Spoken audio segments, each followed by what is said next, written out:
เมื่ออยู่หาปู่ เมื่ออยู่หาปู่เอาบอกกล้องเร็วเมื่อบอก เมื่อหาปู่อยู่ เมื่ออยู่ เมื่ออยู่ไปบ่หึพ่อเพิ่นกำลังเตรียมเครื่องเตรียมของสิเมื่อบ้านปู่พี่น้องไอ้สิเมื่อบ้านปู่บ่เมื่อบ่ฮึถามมื้อเช้าได้ก็ฮึ เมื่ออยู่เมื่อหาพ่อใหญ่ใส่เมื่อปู่ใส่แน่หยัง เมื่ออยู่บ่สบายดีก่อนเร็วสบายดี ทุจ้าสบายดี ทุจ้า เมื่ออยู่หาปู่เอาว่ามาเร็วๆเมื่ออยู่เมื่อหาปู่ฮะไปเติม มื้อนี้วันที่12เนาะก็สิว่าเป็นมื้อปีใหม่ก็ว่าได้พี่น้องแต่ว่ามื้ออื่นพุ่นแหละเนาะเขาจะเริ่มเล่นเริ่มกิน แต่ว่าเฮาสิฮดสิเมื่อฮดสงปู่ย่าบ่อ้อยเนาะแล้วก็ปู่อลิศเพราะว่าเฮาย่านบ่มีเวลาได้เมื่อหรือว่าย่านอันนั้นเนาะเฮาก็เลยพาเมื่อเฮ็ดไว้ แม่น เมื่อสง เมื่อทรงไว้ขอ หมดทรง ที่ทรงทั้งผีเลยลาย ลายบ่อน ลายไฟลายผู้ใหญ่นอนที่ทรงผู้ใหญ่ทั้งนี้อีก บ่สิเมื่อแต่เช้าแต่ก็บ่เช้าสวยแล้วอลิศก็จนอยากนอน พอลีดกันใหญ่ได้พี่น้องกับ ทุจ้า เต่าเมืองฮะถือว่าตามเมื่อเล่นน้ำปูน้ำยาน้ำมือทรง นางน่ะไปใส่กระบองงอแงนางไปง่าย แต่ว่านางเป็นคนจ่อยไว้ที่กันก็พ่อนางนั่นแหละพี่น้องเมื่อเฮากันสิมีพอดีมีเอื่อยเราสิซื้อนำใบเตยเนาะเลี้ยงเด็กๆในบ้านย่าบ่ออย แล้วก็พอดีสลอยซื้ออันเป็นที่นอนท็อปเปอร์เนาะเป็นของขวัญปีใหม่พ่อเบาอ่อยพี่น้องเนาะของขวัญกันเล็กๆน้อยๆเนาะสวยเนาะลูกเนาะ ไปใส่ลิดปู่ปะน้องปู่เนาะไปเยอะไป เสียยังหึอยู่บ่แม่นว่า ร้านไปใส่ เป็นยอดเป็นน้ำเลือดกระบะลูกของ เป็นไก่ ไปแต่มื้อนี้แหละลูกผัดแดดเนาะ เนี่ยทรงขาดเมียเนี่ยมาหอดเทือนเลยพี่น้อง โอ้ยอย่าอมลูกมันขี้ฝุ่นยา เยอะ ไปสบายดีก่อนเร็ว ไปสบายดีปู่คุณ ๆอยากนอนแล้วเอ้าไปสบายดีไว้ พูนสบายดีทุจ้าเร็ว ทุจ้าไว้ ทุจ้าเถิด มาไว้ ทุจ้า ทุจ้ามึงดู แล้วชาติเฮ้ย กลับมาหัว ตะกมาหอดพี่น้อง ยาวลงแล้วก็สิลงขาดแม่เบาหน่อยเนาะ เนี่ยว้ายเห็นลิ้น ครับเฮาสิเอาน้ำเนาะมาแจกอยู่อันบ้านย่าเบาอ้อยพี่น้องเนาะให้ใบเตยเฮ็ดน้ำให้สหายจอกเนาะใบเตยยังไปซื้อเทียนลืมซื้อเทียนนะ สิโอ้ เจ็ดอุ้ย โอ้ อุ้ยมันเล็กได้ลูกย่าน แห่หัวเสยไปถามไปเตยเอาเทียนมาพี่น้องที่สูงเนาะ สิส่งพร้อมกันเนาะพ่อน่ะบ่อยู่พี่น้องอันนี้ของขวัญปีใหม่นะสิเป็นท็อปเปอร์เป็นปูนอน ทัปเปอร์ปูนอน คุณแม่สีฟ้าอันสิเป็นน้ำหอมจ้า นี่น้ำหอม ใบเตยใส่ดอกไม้ลายเหรอ เป็นยัง แล้วจะใส่กุลงกินยังลูกเฮ็ดแก่แล้ว จอมดื้อ ไม่กลัวไม่นะ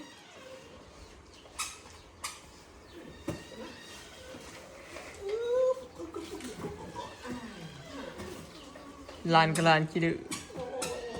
เห็บเลยลูกเป็น300จ้ะลงมาจ้ะลงมาผีลงมาหลุมพี่แม่ ลงมา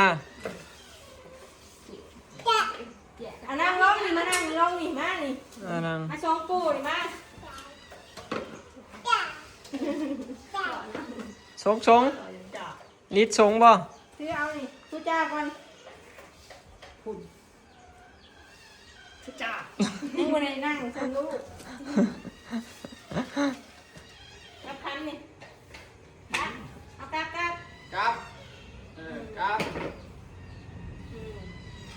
ครับเป็นครับเป็น ทุจ้า จ้าเอาลงเปิดบัง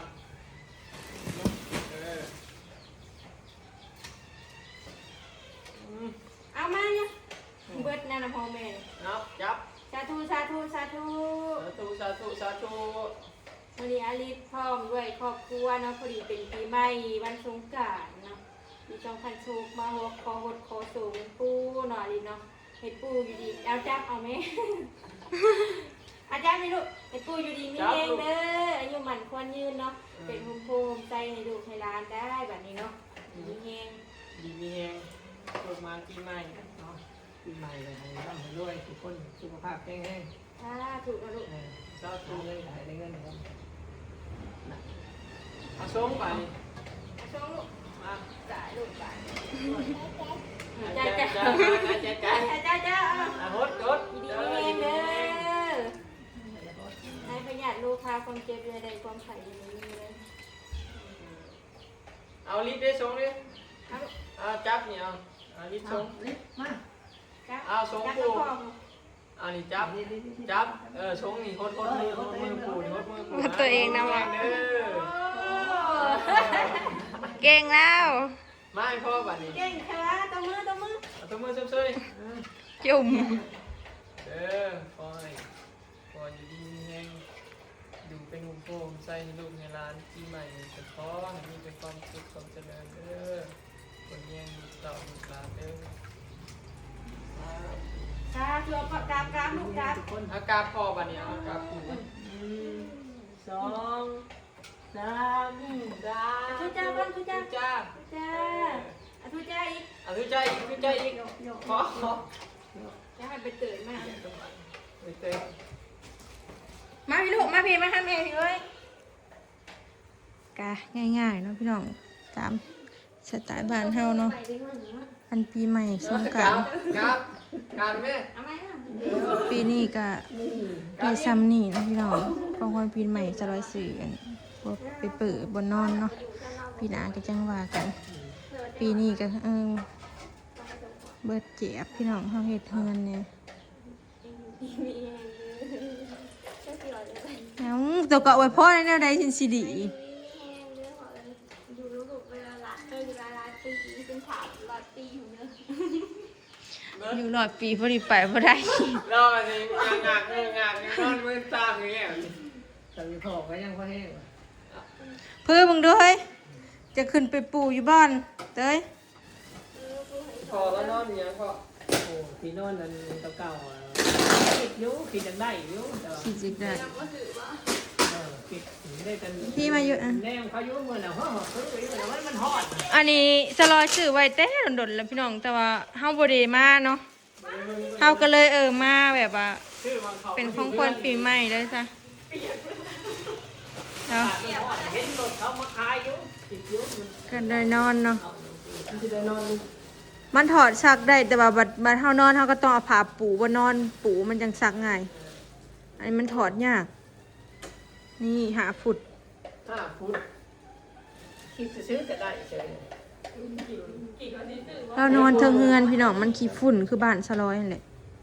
คิดว่าสิ อีพอนอนอยู่เทิงเงื่อนบ่อีพอนอนอยู่เทิงพี่น้องเลย คือบ่นอนอยู่นี่แล้วเอาผ้าม่านมาอ้อมเอา เย็น อยู่นี่บ่เย็นบ่ ขึ้นมัน เพื่อนปูนนึงเพื่อนหอด มันลงกับเขาเบิ่งแล้ว การนุ่งคักอยู่ได้พี่น้อง นอนสบาย เออ โอ้นอนสบาย เอ้ลูกก็สินอน โอ้นอนสบายเลยนุ่ม เดี๋ยวเฮาสิขึ้นไปปู่อยู่เทิงเนาะก็ไปเตยแต่ว่า ปู่แล้วบ่จัง นอนใหม่แล้ว จังไปอันทรงถาดแม่บ่าวอ้อยพี่น้อง แม่น เพิ่นอยากพาลูกเพิ่นไปทรงถาดแม่เพิ่น แม่นไปให้อีเมลเห็นหน้าร้าน โอ้ยละตายแล้วเฮ้ยนี่จะไปทรงเอาแบบอันนั้นนั่นแหละเนาะ ได้ไปแต่ บ่อยู่เนาะ พ พอถามฉัน มาเล่นแม่ไทยหูหายมา มาเร็วทำมา นี่เลย พี่ลงมานั่งพี่เฮ้ยพ่อเจ้าก็จับคันชุนเจ้าลงนั่งอยู่พี่ชิไทยหูหายเพื่อนนะ อันเมียพญานี่นี่เถอะ แม่พญาก็ลงนั่งร่มไปเรื่อยเนาะโอ้เมาไปนั่งตบมืออยู่บ้านนี้ ไอ้นางนั่นแหละนั่งน้ำปูนแหละ ค่ะโดนสิได้เห็นเนาะพี่น้อง นาย ลงมานั่งพี่ลูกปีนี้ห้าบ่ได้มีการกินหยังพี่น้องพี่หนาเนาะจังว่ากันใหม่ ปีนี้เฮาแบบโอ้ยเฮา ปีนี้มันมีพิเศษในจังหน่อยหนึง ปีนี้เฮาเบิดงบแล้วพี่น้องเฮา ปีนี้เว บ่ ลา มีเงินว่าง่ายๆจ้ะ บริยอมมันจะขึ้นไปอยู่น้ำปูอ่ะนั่งใครบอกว่า ขึ้นไกลแล้วขึ้นรถเฮ้ย อ่ะไปขึ้นไปน้ำปูจะเอา น่าจะขึ้นนั่งนั่งแล้วไปนอนใหม่นั่ง สนามน้ำปู อ่ะปินมาสิทายหูใหม่ก็สิเป็นวุ่นๆในเด้อพี่น้อง ลงเลย อ่ะนั่งซะนั่ง เบิ่งแนมนี่เลี้ยวนี่ยังนี่ ขี้เกียจ แนมมา1 2ยกขาตัวแนมมาลูกแนมมาลิดเลี้ยวยังนี่เทิงนี่ลิด อันนี้มึงดูหน่อยแม่แนมมา1 2ยกขาตัวแนมได้แล้ว อย่า ไปลงไปส่งถาดเนาะ ไป มาจะคือไปปูบ่อนอน ลงไปส่งถาด ปัดบ่อนขี้ฝุ่นหลาย ไปนก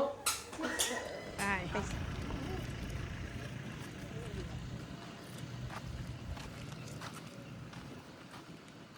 อันสิเป็นถาดแม่เบาอ้อยเนาะ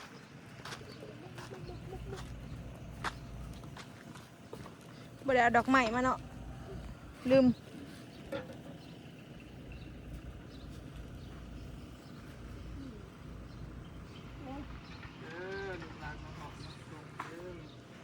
หวดตะเทิงไปลงมา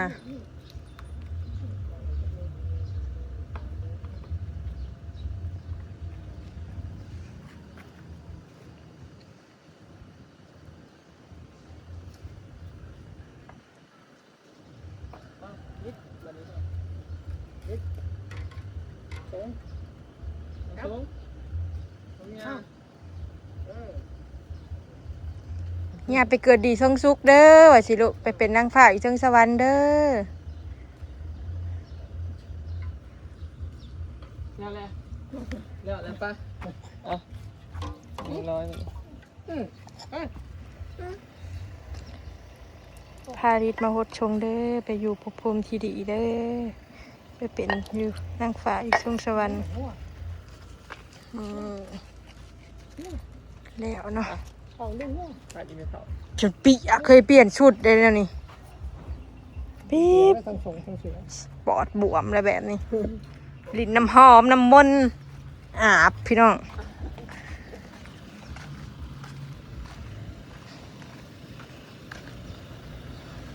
กำลังเริ่มแดดเนาะแต่ว่ามันก็ล่มอยู่เหมือนนี้เนาะคลิปนี้สิขอเก็บภาพบรรยากาศโดยซามิเดอร์พี่น้องพอกันคลิปหน้าเนาะปูรักก็ดีใจของเราเลยนานๆร้านมาหาเนาะแล้วก็มาหดสงเนาะไปแล้วสบายดีหาสิเข่ามาเฮือนแม่ย่าเบาอ่อยเนาะบาดนี้